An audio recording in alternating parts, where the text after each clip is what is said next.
Thank you, Philonia Extraordinaire. So we have two left here. So quickly, I introduce Mr. Samuel EGUBE. He is the Honorable Commissioner for Economic Planning and Budgets for Lagos State. He was chairman, member of several company boards, mainly in the financial, engineering, construction, advisory, and media services sectors of the economy. He also served as an advisor in the Expert in Residence program of the Enterprise Development Center of Pan-Atlantic University, Lagos, until he was appointed in August 2019 as the Honorable Commissioner for Economic Planning and Budgets for Lagos State, where he currently serves. Mr. Samuel EGUBE, who speaks often on relationship management, is the author of several books in the inspirational and self-help genres, including Relationships Are Value Propositions, From a Long Way When Your Boo Has a Boo, and Thoughts from a Wealthy Perspective. He is happily married to Edith EGUBE, and they have two lovely children, David and Elizabeth. Good afternoon, sir. I hope you're doing well. And you are quite a busy man, and your schedule is quite tight, yet you're a husband and a father. How can a very busy executive build an effective family in today's world? Thank you very much for inviting me. My name is Adiola. Adiola, how are you? Thank you very much for inviting me. I feel excited about this opportunity. I think the first thing we need to understand is that everybody has 24 hours of time, right? And I can tell you, when Praise started to talk about the framework around family development, you'll find out that you had something called family education, you had something called economic systems. Sometimes family breaks down because the economy is wrong. The economy is challenged. And when the economy is challenged, sometimes your capacity to take pressure, your capacity to even analyze correctly becomes quite confused, right? So that thing which we say we are very busy doing, we just first of all need to ensure that it is productive, it is addressing some of the systems that are required to develop the family, right? The second point is, it's not the amount of time that you, in quote, give to the family that counts. Right? It's actually a combination, what I call a family management index. So it is time plus content, right? For example, the fact that you are idle and with the family always doesn't mean you're building up great family. All right. So neither does it mean that because you are busy, right, and you have a shorter amount of time to spend with the family, then the outcome of your family management systems becomes terrible. So it's about the principles that you build the family around, but it's also about the definition of even the word called family. And it was defined very clearly by Praise that it's a village. You see children from very, what we call great homes. Their deviation happened in school, right? Which also takes a lot of time. And in my book, where I wrote about when your boo has a boo, I was actually sharing the fact that sometimes in that 24 hours, how much quality share, what mind share do you have with the party which you are building a relationship around? So you're at home and you go to work, your children go to school, right? And it is only the intersection that you have with them that you have that clear space to interact directly. What it means also is that your monitoring and evaluation systems need to be well developed. For example, how do you select the schools that they go to? How do you select the relationships? The way nations do it is that they issue something very interesting, which they call a visa, right? So if they don't want you in their country, you can't get in there. It's not exactly like that, but it is something that we need to begin to do, you know. So if you have 2 hours with your children, how would you use it is the point you need to be asking yourself. If you have 4 hours with them, how much more time can you create? How do you intersect or interact with their other ecosystems? For example, you attend PTA. That is one way of intersecting with the time they spend in school, right? Yes. Do you have interaction with the parents of your children's friends, right? Do you attend the parties so you are able to observe how things are developing, right? Right. Do you attend sports meets, right, which your children are involved in? So the point I'm making is that it is not the time you spend at home that matters alone. Yes.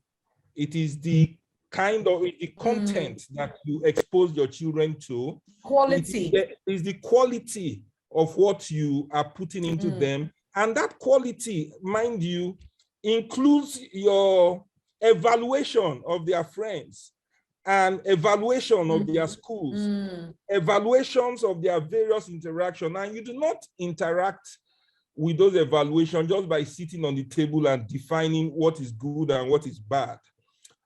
You evaluate them by actual participation, right? And also in business, what we call outsourcing. In other words, you create several layers of monitoring systems around your family. That way you can multiply the time you have. Just to lastly wrap up the answer to this specific question, in business, you know that there's something called building your business by yourself, a business that is tied to your talent.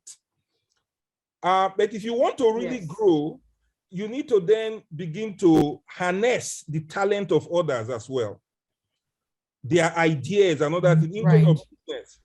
And if you want to grow further, you begin to engage the resources that are not yours, right? In taking out loans, in inviting people to put in equity and all that.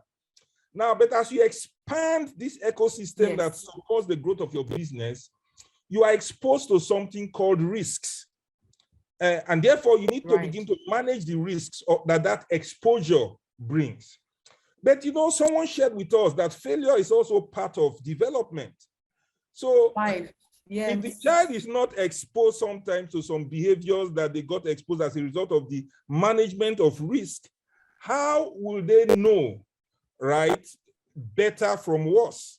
Or what kind of cultures are more adaptable to what supports their own development and their growth? So the point is, let's not focus only on the time. Let's also focus on the content. Some children, some families start up very badly because the parents are also not qualified parents, you know, so they just start up. So even if such wrong parents spend more time with the children, it's worse off for the children. Some people that have turned out great, they will tell you it's their teacher in school or is their boss in the office. So that forms, I don't know if that's what you meant when you were talking about building a network of family engineering network and development. And I think that's how it works. Thank you. Thank you, Philonia, extraordinary. Then again, we want to appreciate our panelists so far, the last speaker, Dr. Agbelusi.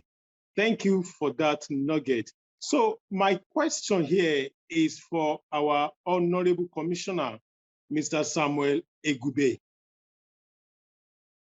Sir, governments sometimes frown at domestic violence, but same government invite artists with content and promote content on rape. This gets many young people confused. As someone in government, how can government support the families in promoting good moral values using family-friendly policy? Okay, thank you very much. So the first thing I'd like to say, right, is that government does not sometimes frown at domestic violence. Government always frowns at domestic violence. Also, government does not support rape, right, at any time. The way to know the position of government is just to look at the laws, okay, and to understand that these laws, in fact, government starts with the people. Those people you see that run governments are people that came out of the society. So sometimes I jokingly tell people that if you are not observing the way the society and the demography is changing, you will miss a very big point. I say if your population is predominantly Okada riders, then they will legislate against car drivers. And they will definitely do that because they will feel car drivers are taking too much space on the road, right? And from their worldview, like Praise did talk about, is the understanding that you have about a particular matter, the perspective that begins to lead you into how you adjudicate or how you view or how you decide or how you even legislate around that matter. And so we're in a crisis situation, right, where and when you just listen to the social media, you know, we are leading as a country when it comes to our activity in the social media. So you can easily see the analytical power of our people when you see the way they express themselves in the social media. And therefore, if those of us, I like to count myself as one of them, if those of us who are a little more knowledgeable do not begin to take actions quickly, then you will lose the plot because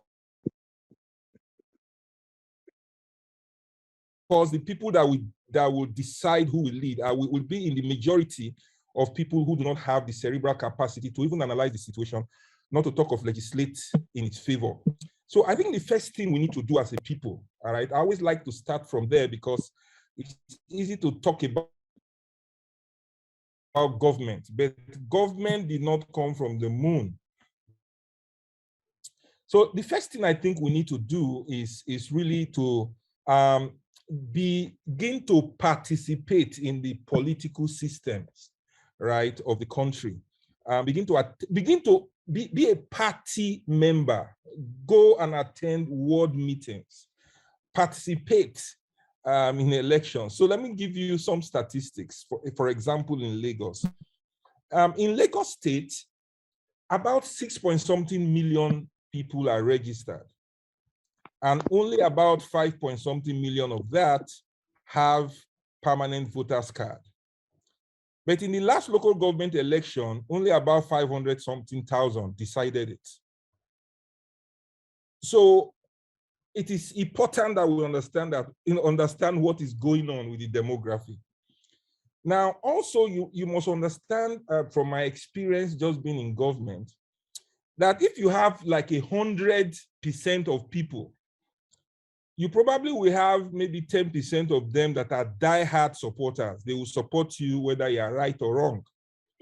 And you have another 10% who hate you, whether you are right or wrong. In fact, it's in their interest that you are wrong so that hatred might become bigger.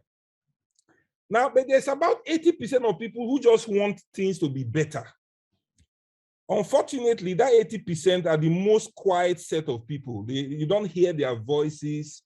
They tell you thumbs up privately or tells you thumb down privately.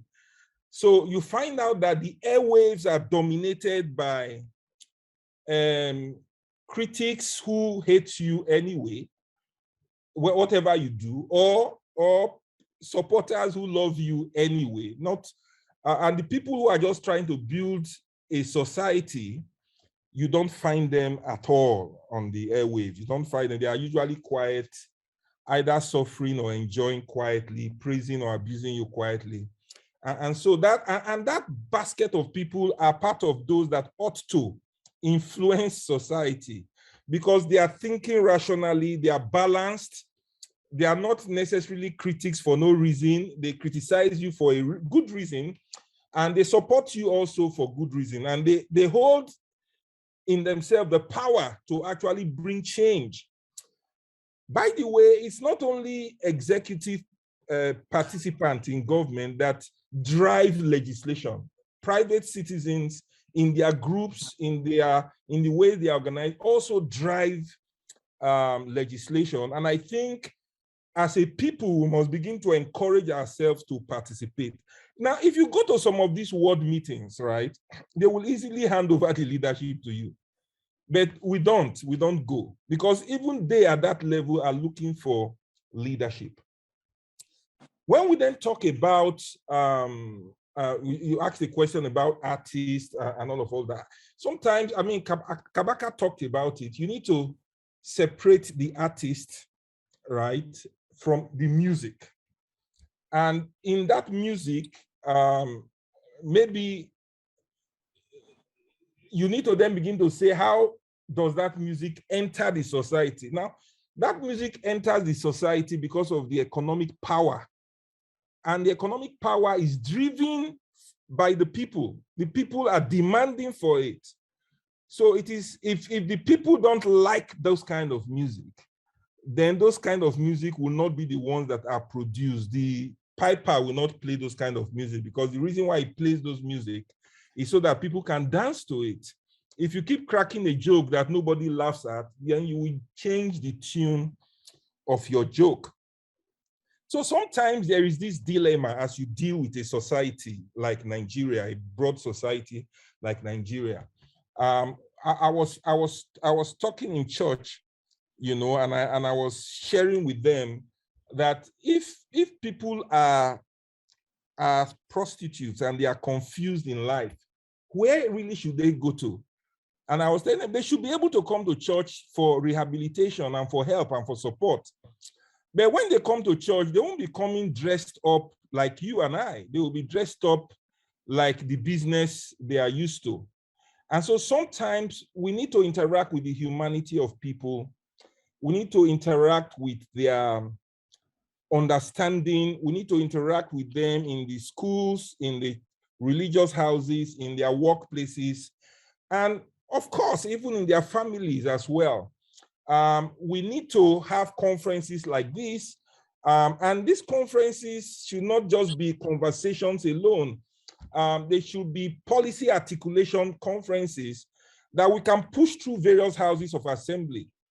What that means also is that we must be able to lobby, right? Because that a policy is something you like does not mean the society sees it the way you see it. And therefore, you must also be able to lobby and you must be able to build bridges and build a network across all kinds of influencers to get policy going that solves a lot of these broad societal challenges.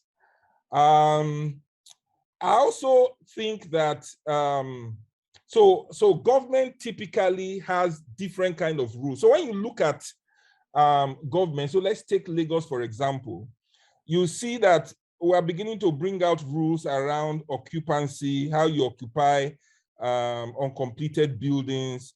You are beginning to see different kind of safety rules come into the space. You are beginning to see more activities that bring a little bit of discomfort, right, to people who are unproductive, because sometimes lack of production also drives some of these menace which you see in the society. Now we are beginning to more frequently do sting operations into communities that are like what we call, like all these shelters. I mean, shelters that are not legalized, you know, shanties and all that, right? But you realize that we are operating within a country, and you cannot issue visas to people that are coming into your environment. As the challenge, economic challenge of the country begins to get worsened, what you find is that people leave their various states and migrate into a place like Lagos, which is a small space. Now, how do you manage that space? How do you invest in that kind of community when a lot of the people coming in are coming in unskilled, are coming in without production? So there's a lot of pressure on the infrastructure. One other way of doing some of these things is the policing system. For example, how do you, when people go out of line, how do you implement enforcement? Now, but because of the way the federation works, the policing system is controlled federally. So even though the population of Lagos is growing by urban migration, so we're about 27 million now. I mean, if we looked at just 8 years ago or 16 years ago, probably we're about between 16 and 19 million. Now, but the money level of the police force doesn't match it.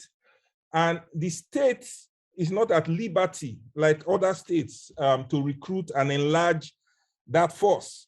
You know, so it's the reason why there's lobby from everywhere, and all of us should join in that lobby to ask for state police, so that those states who can disproportionately invest further in expanding the manning of the police force on ground would help. We are also putting in all kinds of dispute resolution and all kinds of judicial systems that help address some of these issues as well.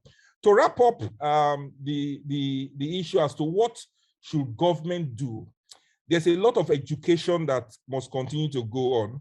It's the reason why sometimes people accuse us that we are extremely sensitive. Something happens in a school that is completely out of line, and on our blind side, we shut down the school. Now, yeah, maybe you should let the school open, or maybe you should shut it down, but we just need to send signals, shock signals into the system to say, look, we can't continue to accept a society that is growing in this area. Some people have also advocated some censorship in religious organizations, as certain religious organizations or certain leaders are extremely radical, and they radicalize the system sometimes. We also need to begin to look at how to intervene in these broad aspects of it. Thank you, sir, Honorable Commissioner. So far, one thing that stood out in your submission is that everybody should get involved in politics. That when we go, to these world meetings, they're looking for learned people to come and take the mantle of leadership from them. So on this point, I want to advise everybody that don't just get your voters card, get involved in the delegate system. Delegate system determines who the leaders will be, and at the same time, the extent of the policy that will favor the society. So, Honorable Commissioner, please, I will come back to you. I love something about parenting. Honorable Commissioner said sometimes ago. He said, family management index. First of all, he said it is not about all about the time you have for your children, but look at this index. He said family management index is equal to time and content. So now brings us to the next question, sir. Sometimes ago, there was a massive destruction of properties during the last EndSARS, and many of the miscreants were from dysfunctional families, which means that the crisis was a clear show of the major family epidemic in Lagos State. Sir, what do you think we need to do differently to start to ensure we raise children that can become responsible adults? Honorable Commissioner, sir. The question itself, the way you're asking it, looks very energetic. Okay, so I think that, we might narrow the space of the conversation by just making an assumption that miscreants come from dysfunctional families. I would rather say that miscreants come from dysfunctional society. And when we talk about the village raising the child, we must put our drag nets to that extent to get it correct. Some of those people you call miscreants joined cults while they were in university. Some joined when they were in secondary school. Some were radicalized in their religious houses. Some were in the streets as a result of poverty in the home, not necessarily because the parents were bad, right? So it is a societal challenge. The way I would like to put it is a societal challenge that the family unit can begin to help to solve. And when I say the family unit, I earlier said, let us define the family unit a little bit wider. You know, some people came to Jesus Christ and say, your mother and your father are and your brothers are looking for you. And he said, who is my mother and my father, apart from these ones that we are together here, right? So we need to understand that if we do not have the frame correctly, we might solve the wrong problems, right? It's a wide societal problem, and it's a problem that we must fix in the different segments in where they occur. So if I'm going to church, for example, I like to get to church early, but I'm keen as to how my kids get there, right? I'm keen as to what they are learning there. How are they interacting? How are they engaging themselves? I'm interested also in what's happening in school. What are their friends saying? What opinions do their friends have on different kinds of topics, right? I'm interested around, from government, for example, we have an entire quality assurance system. But in a society that is galloping and growing, the population is growing very greatly, the amount of schools are also multiplying. So we are strengthening the quality assurance systems. And of course, sometimes, just like in any society, some things happen on a blind spot, which then begin to help you evolve policies and evolve further control mechanisms that make things better. But when we now say we are in a society, right, one of the first things the society does is to make laws, right, through various representatives in the House of Assembly, in the Senate, in the House of Reps, and all that. Now, it is the society that puts pressure on the nature and the type of laws that they need to make, right?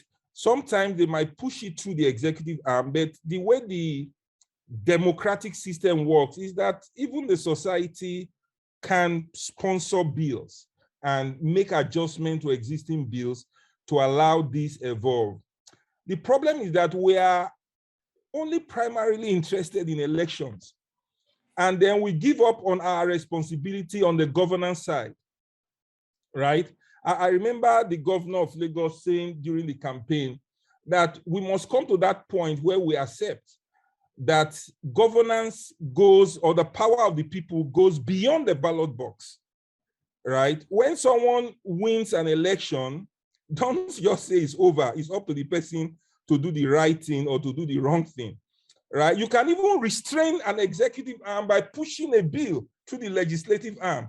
Or you could, there's so much we can do if we organize ourselves differently to determine the rules that govern our communal living, right?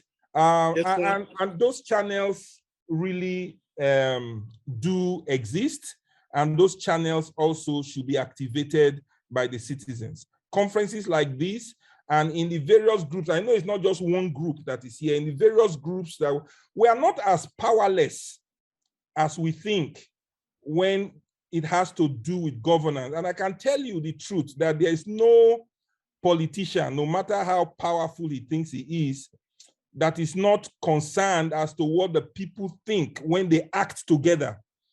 Even in the Bible, God was concerned. When the people said they wanted to build a tower to go to Babel, he said, this thing they are doing, nobody can stop them from achieving it.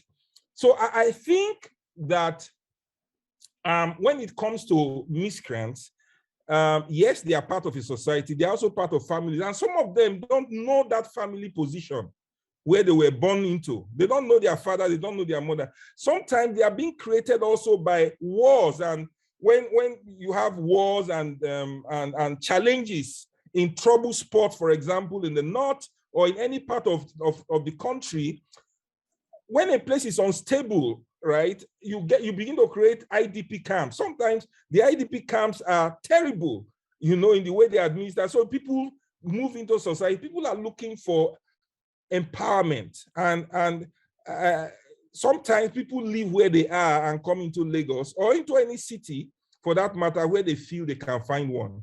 And when they come there, sometimes they are without a home, they are without fathers, they are without mothers, right? How does it work? How do they get cultivated? Now, there are two things, last things I would like to say is that, one is that when we look at the human being, it's like looking at light and darkness. Everybody has a good side, and we must figure out how to cultivate that good side, right? It's easy for us, especially in our religious houses, to focus on the bad side, right? On the things that people are doing wrong. But there are also a lot of things that people are doing right. And as we embrace people, like, we need to begin to develop our capacity to love and to cultivate the good side, so that those good sides will grow and dominate our entire society as a whole. The second about miscreants is that they are human beings, and we need to move close to them as a people. I mean, we have in government, for example, in Lagos, we have what you call Women Affairs and Poverty Alleviation. It's an entire ministry. We have what we call Wealth Creation and Employment.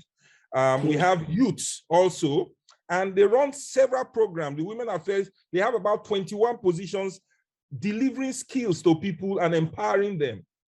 But it can never be enough, right? It can never be enough. So also, when you think about Lagos and you internationally, we are hailed for how we handled COVID. I mean, we're champions, epicenter, and we were able to coordinate it. The way it worked, right, is just the way our byline, or what we say about ourselves. When we say, that means if you want to build Lagos, it is not the hand of one man, it's our coming together that makes it happen. So in the COVID experience, for example, one of the reasons Lagos did so well is that as a state, we acted quite decisively and very affirmatively, and then communicated with the people a lot. But that was not all. We had corporate Lagos also acting on their own. And we had individuals and NGOs also acting on their own. And then you had these three systems also collaborating with each other to act. And when you have a network that is acting in this way, you have a society that is formidable and can push back COVID and can push back Ebola and can push back every other thing that stands against us. Right? You, sir. Delivering great outcomes starts with the people, right? Ends with the people. With people. Right? And people basically creating a network. That is why when someone said a network of family engineering and development, I caught it, because it's a network. It's about relationship cultivation, relationship management, us working together to create outcomes that benefit our people together. Yeah.